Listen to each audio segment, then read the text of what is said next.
Somebody just out of nowhere, who was a teacher at the time, saw an advert from the Department of Health Limpopo that said we need students who are from poor backgrounds to go study medicine in Cuba. And because she was giving me money on Fridays, I just applied to make, so that she doesn't stop giving me money. I didn't believe I was going to go there, so I just was like, okay, let me just... Anyway, she was the one that was printing the application, so I was like, I've got nothing to lose. So I guess somebody saw it in me that I really am a doctor. I didn't know that I was. So some of us grew up knowing in order to be a doctor, you must be smart. So you are smart. It's a yes/no question. I used to be. No. Before Gmail, No. I used to be. No. You're smart.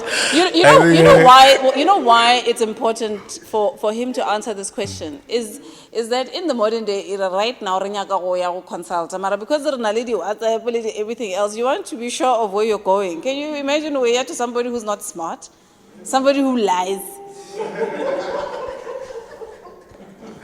Sorry. So I we're trying to create a foundation, a safety net here. Now that you're talking about consulting and money, I'm very smart. You're a smart man. Extremely. So I no longer know whether he's lying with that either or not, All right, so you spend your time in Cuba and in pursuit of this doctorate caliber that you are sitting in right now. And then when do you also realize then that there's a spiritual element to it? Does it come before you go to Cuba or you go to high school, or is it something that you've always known to be there? So when you go in the book, especially in chapter 1, that's where I speak of I actually found out that I'm a healer before I was born. Confusing. Okay, let's hear it. I actually found out that I am a healer before I was born. How did I find out? My mother, before she found out that she was pregnant, she saw 2 old people. It's there in the book that came to her. And they were holding like a basket or something. According to her, that is how she told me. And then from there, and mind you, my mother at the time is a side chick. Yeah, she's a side chick to a very strict African man who believes in customs and traditions. So as per that customs and the traditions, it means whatever the child that is born from the relationship with my mother, it's non-significant. Whatever that is born is just a thing that is a mistake of history. And that thing happened to be me. But the funny thing about it is that his people tell his side chick, who she has never met before. It's just like, they're like, we are bringing you something. They brought it in a basket. So when she went and explained to my dad, like I saw 2 weird-looking, ugly people that look tall and dark, like Makwapa, you know what I'm trying to say?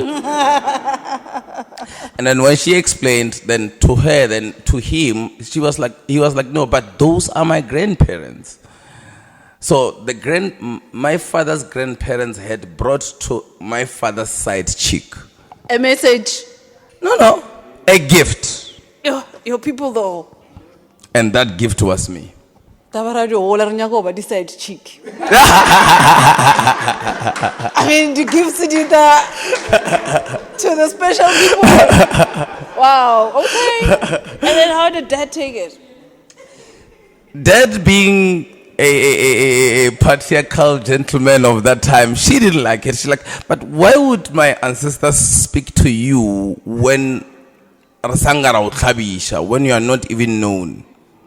Which made sense. I would even ask you, and I'm like, when I invent Dr. Sangoma'S, you know what I'm trying to say? Yeah. So Dad also didn't understand that. So after that conversation, that's when my mother found out that she's pregnant. So she had the dream before she found out. Then she finds out that she's pregnant. And then she tells my dad. And my dad still doesn't agree to that. But it's fine. Doesn't agree to what? She, like, the fact that my grandparents, his great-grandparents had brought a gift through my mother, who he didn't marry. And he can't even tell his wife, hey, Who ne gift? Pela kuna gift kwale. You understand what I'm trying to say? And so I guess just like how the system sometimes favors men, so my dad just like, okay, let's give it 9 months. And next thing, this tall, light-skinned brother came, and that's how I came to be. So, growing up, yes, you're right. The gift was there before you were born. Yeah. Mara go tlhalefa, go bile le a moment mo ileng gore o re no man, there's something extra beyond this physical experience that I'm having that's going on. Yeah. And when did that happen and what happened? So 9 months after my mother sees these old people, suddenly I am born. And then she gives me a name.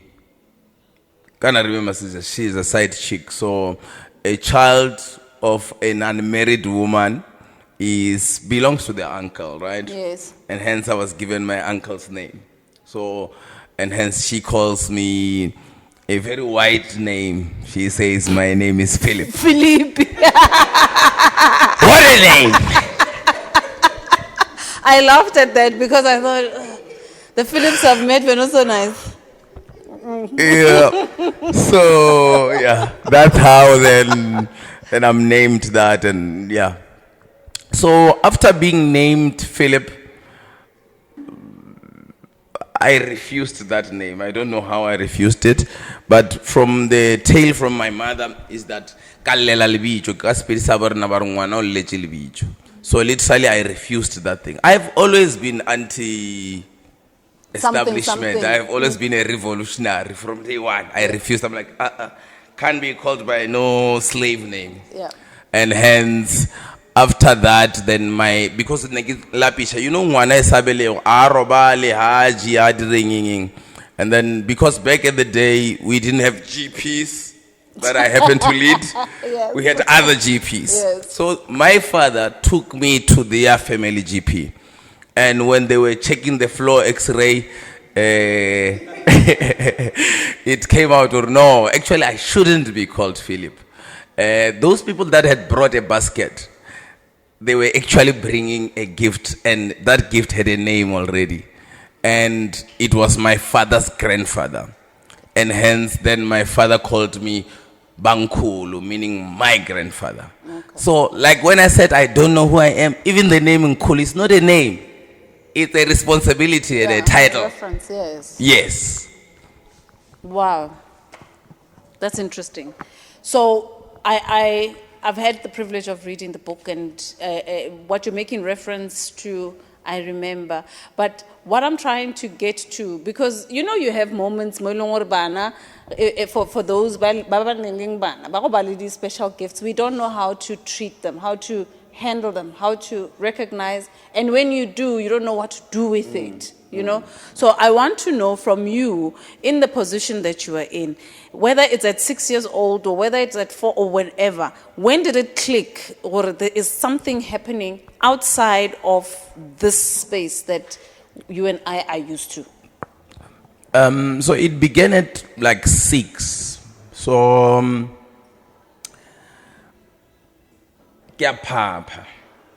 and it has always been like that. Oh, guitar. Yeah. I'm sorry.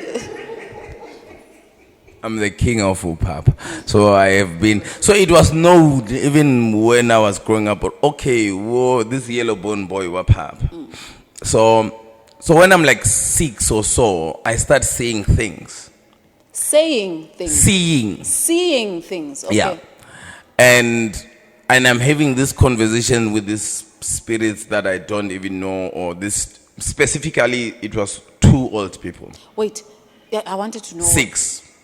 Okay, so what seeing things, obonaing, in Kalsage, obona a figure, obona a human being. What did you see when you wanted to cry? That's what she saw. I can't really explain it because I don't really know.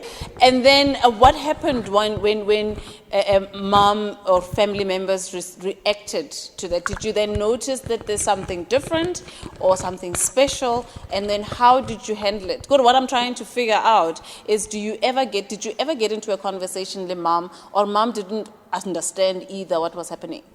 The lucky thing about me is that both my parents, they firstborns of traditional healers.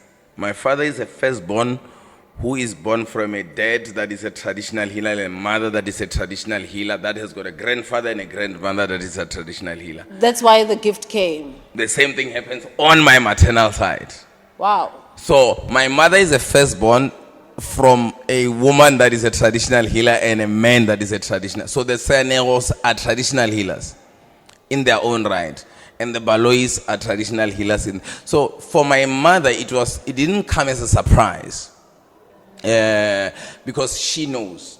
The only confusing thing about it was that at that time, my mother gives you. I'm coming to that. So I was just about to take the conversation there, and I'm happy that. What is your best advice when I want to acknowledge my people? Umbrella, one size fits all.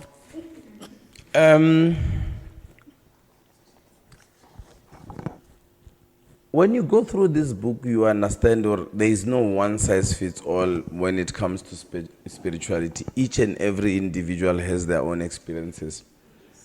And hence I don't agree. The reason I don't like the TikTok and the social media is that we have turned ourselves into scientists, and we are not scientists. We are above science. The scientists say when you have a headache and a blocked nose and fever, it means you've got flu.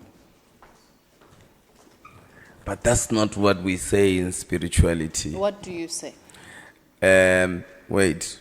And then now, currently, those